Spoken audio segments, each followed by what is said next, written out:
Welcome. We have a special video today here with my friend Jake. Hey. We're going to be talking about minimalism when it comes to traveling and why it is an advantage. And this is almost a no-brainer. I'm going to let Jake fly with that. Yeah, I mean, it just goes down to like packing as light as possible. You know, it makes it easier to just pick up and go and take your backpack and just go whenever you want. There's no hold-ups.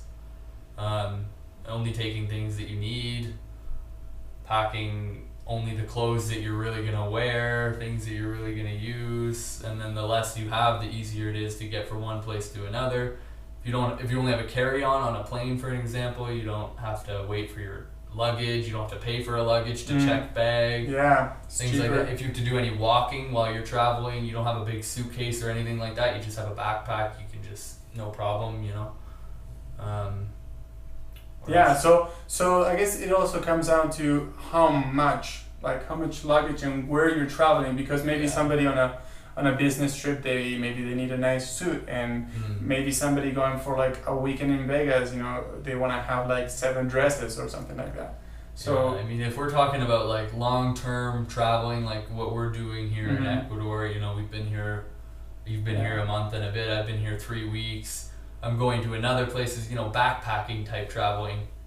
I think it makes the most sense to just have as least amount as possible. And also it's much easier to be a minimalist when you're traveling to the tropics, where, you know, I can get away with maybe 1 or 2 shirts versus if I was going to Antarctica, I'll need like way more stuff. A little bit of gear required. Yeah, and depending also like what am I going to be doing, because if I'm going to be sweating all day with a shirt on, then I'm gonna want like maybe 3 or 4 shirts so I can, you know, wash them in between or something like that.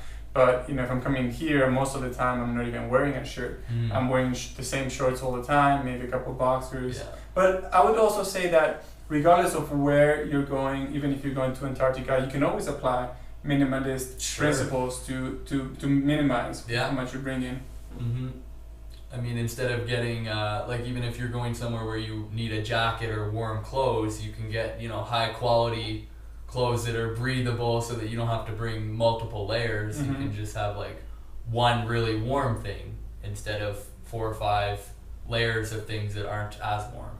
So what would you say, let's say, give us 3 tips in terms of minimalist travel? Oh. Yeah, okay. Just the best ones. What do you got? Clothing. I think you probably always need less than, I mean, I brought 3 t-shirts and I didn't need them. I probably could have done with just 1, right? So clothing, always pack less than you need. I think the saying goes, pack half and pack half the items and bring double the money. I think that probably would work well if you have the money for that. Yeah. Second tip. Well, you know, there's also the fact that, you know, you can buy things, like for example, maybe you don't want to be carrying around a jacket because you don't know if you'll need a jacket, so you can come here and go to a thrift if it's cold, thrift store. Yeah, if it's cold, buy the jacket when you buy the jacket and then sell it. Like, let's say if you go to a thrift store, you buy a jacket for $10, maybe you can sell it again for $5. You only spend $5 on a jacket overall. I would say number 2, be prepared with high quality gear or clothing. You know, like if you only have 1 of something, you want it to work and you want it to not be broken or crappy, or like say a flashlight. You know, you bring 1 flashlight with you on a trip, and if it breaks in 2 weeks, or you know the batteries run out or something like that, you want to have something good, so that you don't have to buy another one once you get here anyways, or you don't need 2 of them or something like that. So we're talking about quality over quantity. Yeah, exactly. Quality over quantity.